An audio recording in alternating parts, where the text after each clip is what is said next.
Welcome to mom's kitchen from Anjani's wonder world. ఈ వీడియోలో క్యాబేజ్తో పకోడీ ఎలా చేయాలో చూద్దాము. దీనికోసం ముందుగా క్యాబేజ్ని ఇలా సన్నగా కట్ చేయాలి. అలా కట్ చేసిన క్యాబేజ్లో ఇలా చిన్నగా కట్ చేసిన అల్లం ముక్కలు, కరివేపాకు, పసుపు, రుచికి సరిపడా ఉప్పు, కారం, పచ్చిమిరపకాయలు, వాము వేయాలి.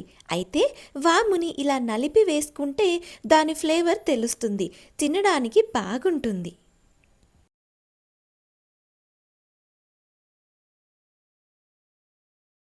అలాగే ఇందులో 2 టేబుల్ స్పూన్ల బియ్యపిండి వేసి కలపాలి. ఇలా కలిపినప్పుడు క్యాబేజ్లో ఉన్న నీళ్లు బయటికొస్తాయి. అలా ఒకసారి కలుపుకున్నాక ఇప్పుడు ఇందులో 4 టేబుల్ స్పూన్ల శనగపిండి వేసి కొద్ది కొద్దిగా నీళ్లు చల్లుకుంటూ పకోడీ పిండిలాగా కలపాలి. అయితే ఇందులో వేసిన బియ్యపిండి వల్ల పకోడీలు క్రిస్పీగా వస్తాయి. అంతేకాదు ఆయిల్ కూడా ఎక్కువగా పీల్చవు. అలా మొత్తం కలిసేంత వరకు, ఈ కన్సిస్టెన్సీ వచ్చేంత వరకు నీళ్లు చల్లుకుంటూ కలపాలి.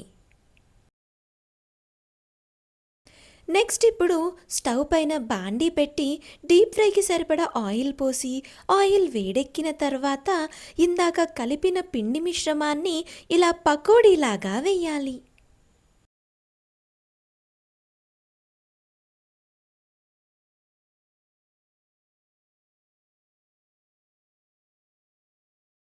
అయితే క్యాబేజ్ వేగడానికి కొంచెం టైం పడుతుంది.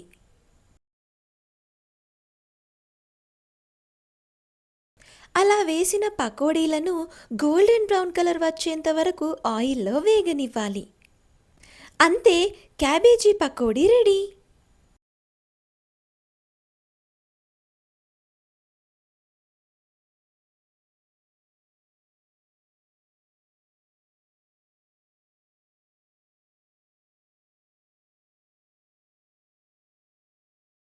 మీరెప్పుడైనా క్యాబేజ్ పకోడీ తిన్నారా?